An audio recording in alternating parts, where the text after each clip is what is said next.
verdad existe la libertad? ¿O somos esclavos de Dios? ¿O somos esclavos del pecado? Romanos 6:16, ustedes son esclavos de ese amo a quien obedecen. Génesis capítulo 2, Dios el Señor le ordenó al hombre: puedes comer de todos los árboles del jardín, pero del árbol del conocimiento del bien y del mal no deberás comer. El día que de él comas, sin duda morirás. Número 1, el mandato es el que da vida. La orden de Dios es la que da vida. El primer mandato que se le da al hombre en espíritu es: tienes que gobernar. Y a partir de esa voz que Dios da, sale el espíritu que está dentro de nosotros. Sin esa orden no existimos. La orden que Dios da te capacita para que hagas lo que Dios te mandó a hacer. Sin la orden de Dios no hay un propósito. El mandato te da un propósito. Sin propósito terminamos siendo como animales. El propósito nos complica la vida. Por ejemplo, ven a la iglesia, no faltes. ¿Te complica la vida o no te complica la vida? No, pues ya no. Porque estamos acostumbrados a estar viniendo todos los domingos. Pero hay quienes digan: sí, es difícil porque el mandato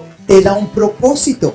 El propósito complica tu vida. Ahora, sin el mandato y sin un propósito, terminas siendo como animal. Y los animales no tienen complicación. Observa a cualquier animal. No hay un propósito sino ser animal. Pero a nosotros lo que nos da el soplo de vida es el propósito. Y el propósito viene de una orden. Dios tuvo que poner en la mente del hombre sabiduría para poder entender que eso no lo debo de hacer. Si tú le pones un perrito, un vegetal, un brócoli, y del otro lado le pones un filete de res, y le dices al perro: perro, no quiero que te comas el filete, quiero que te acabes el brócoli, ¿qué va a hacer? Obvio, ¿no? Se va a ir por el filete. Perro, ¿por qué no me haces caso? Pero a nosotros nos puso algo diferente en nuestras vidas, en nuestras mentes. Tenemos la capacidad de pensar y entender. Es una mente renovada, basada en las órdenes de Dios. Sin las órdenes de Dios, terminamos sin propósito. El propósito, renovar nuestra mente para ser semejantes a Cristo. Adán, su primer mandato que se le da: tienes que ser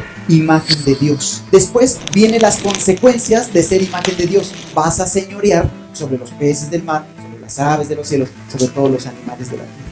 La orden de Dios tiene que producir en nosotros obediencia. La obediencia a la orden que Dios te da te va a dar una vida abundante y sobrenatural. Y entonces podemos hacer lo que Elías hacía, lo que David llegó a hacer, lo que los apóstoles llegaron a hacer, que hasta con su sombra levantaban enfermos.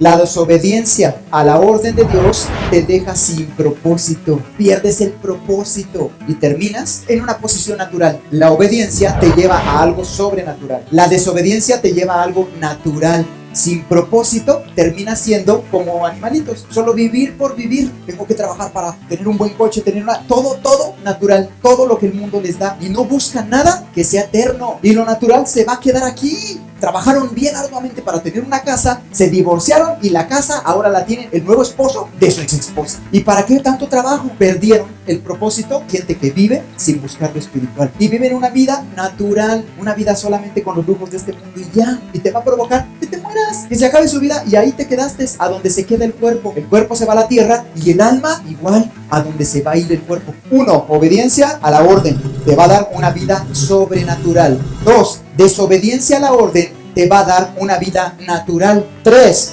Una vida contra la obediencia, contra el propósito, te va a dar decadencia en tu forma de pensar y te va a llevar a un nivel ya ni de animal, subnatural, abajo de lo natural. ¿Pero por qué el Señor me va a dar una orden a mí? ¿Quién se cree que es? Pues nada, Él es Dios, es creador, es el que te hizo. Sin Él no existieras. Él es Dios. ¿Ha escuchado a las abuelitas que dicen: y sean como sean, tú te aguantas, son tus padres? Él es Dios, simple y sencillamente por eso. Y sus órdenes se respetan, es su mandato.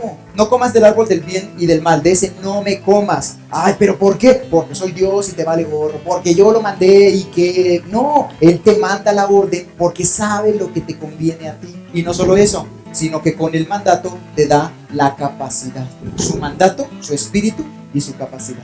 Pero Dios el Señor llamó al hombre y dijo: ¿dónde estás? El hombre contestó: escuché que andabas por el jardín y tuve miedo porque estoy desnudo, por eso me escondí. Lo que provocó es una separación entre Dios y el hombre. La pregunta ¿dónde estás? Se refiere a lo espiritual en la vida de Adán, en ese juicio que viene y que todos tenemos que pasar por ese juicio. La pregunta final va a ser: ¿dónde estás tú? ¿Estás bien apegado al espíritu? Bien, entra a mi presencia, quédate aquí junto a mí. Pero habrá quienes digan, yo a ustedes ni los conozco, pero en tu nombre echamos demonios, hicimos esto. Yo no los conozco. Era tan profunda la conexión que estaba siempre con él. Te escuché afuera del jardín y me dio miedo, dice. ¿Por qué le dio miedo? Ya no lo escuchó aquí adentro. Y ahora que lo escucha afuera, y Dios tiene una voz potente. Adán, ¿dónde estás? Y le dio miedo y se fue a esconder. El miedo es una respuesta humana sin Dios. Y luego en la parte de la capacidad terminó desnudo. El gran problema es que vemos con malos ojos los mandamientos. La realidad de las cosas es que cuando llegas a casa con papá, hay reglas en la casa. No las puedes cambiar,